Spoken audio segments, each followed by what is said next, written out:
So check, check, check, check. Check. Check, check. Hello, hello. Check, check. Okay. Okay, well,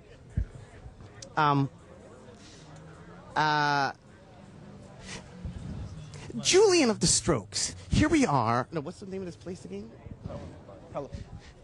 Julian of the Strokes, here we are at Carlos and Bud's. Now, we walked in here to a warm reception. You were saying something about the people that greeted you as you came in here. They weren't talking about you, but in general, you said you've had that kind of reaction sometimes in the Strokes.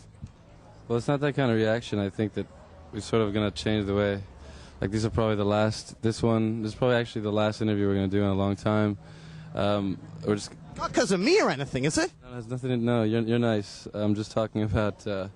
Just the way we've been like portrayed, you know, is not us. And if I heard of a band like that, I probably wouldn't like that band. I think they were assholes. I don't know. I think the way to hear music is to hear the music first and then find out about the band later. And just, you know, it's like so over sensationalized that any asshole with a pen can just like, you know, take up your time and fucking portray you in a. It's not that it's a bad way. It's just not the truth. And it's like it's a shame that people aren't hearing the music and then appreciating it. Instead, they're just, you know, being fed some bullshit. But You're getting paranoid about it. Like you walk into Carlos and Bud's here and people are yelling and you think they're yelling at you. No, not at all. I think it's not that. It's just that you got to understand, like, we've had a schedule that's, like, you know, so packed with stuff that we didn't even organize. But we're going to sort of, like, I think, take it by the helm a little bit and, like, sort of like, make sure that we can function as a band and, like, write new songs and get better and not be, like, I feel like so many bands, I never realized, like, what it was, but I feel like so many bands, like, got all this success that's, like, that hasn't happened yet, but if it does like that, it sucks. It's, like, it's not cool. There is an element of make-believe, isn't there, in the band, Nick? There's an element of make-believe, isn't there? We're not in search of fame at all. We're just like... Excuse me, there's an element of make-believe in a band, isn't there, Nick? Swiss Schools, elite modeling agency. Yes. There's an element of make-believe in a band. That's pretty cool. Meeting at Swiss Schools, that's cool. It's like realistic. It's not make-believe. It's not pretend. It's not fiction. It's like true. It's true to life. I think it's really cool, though, like Swiss. I've never been to the place they call Suisse, but you guys have, and you met there, and your dad is like John Casablanca. That's pretty cool, and I think he's in some hot water now, eh? I don't know. I know. I think it's. I don't know. It's weird. I live with my mom. They divorced when I was young, so I think life felt a little more normal. That was the weirdest part. That was the weirdest stage of my life, personally, when because my dad, you know, he's Spanish. He grew up there. I think there was a war at the time, so he was sent there, and he thought it would be. Cause I was fucking up in school. He thought it was a good idea for me to go there, and you know, I think that was like one of the things, everything in life you learn from. So I don't regret it. I'm not ashamed of it. I think it's just, it sounds maybe, whatever. It's whatever. An element of make-believe. Now, Nick, good cheekbones. Are good cheekbones important in a band? No.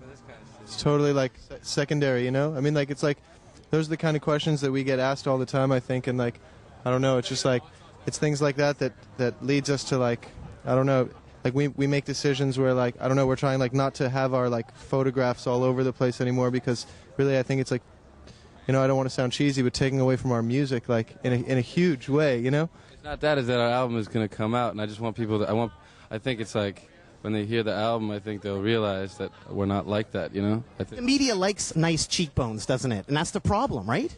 No, that's not the problem. The problem is that I think the music is good enough that when you just hear it, it'll say a lot. And then, like, all the questions afterwards will be interesting, and all questions now are not. That's the bottom line. People watching this, they don't know who we are. They don't know what our music sounds like.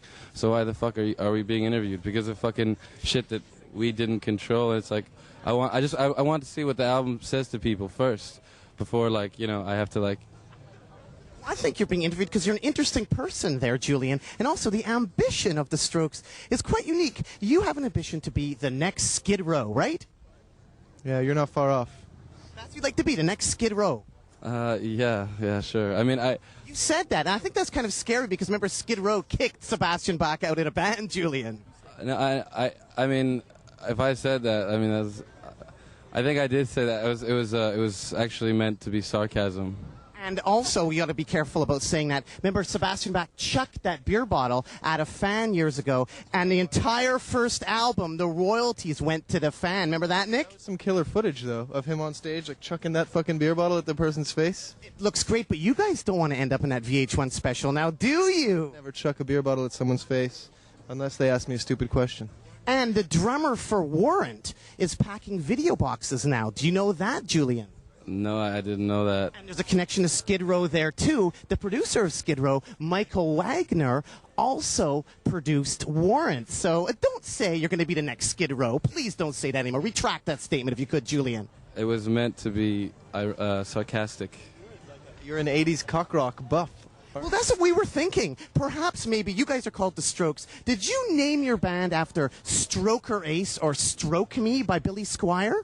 Actually, it's funny. Like we only found out after we decided to call ourselves the Strokes. We found out, like, we kept on getting these like Billy Squier comments and like Stroke Me comments, and I only found out that was a song until like after like we officially became a band, and I was a little bit disappointed.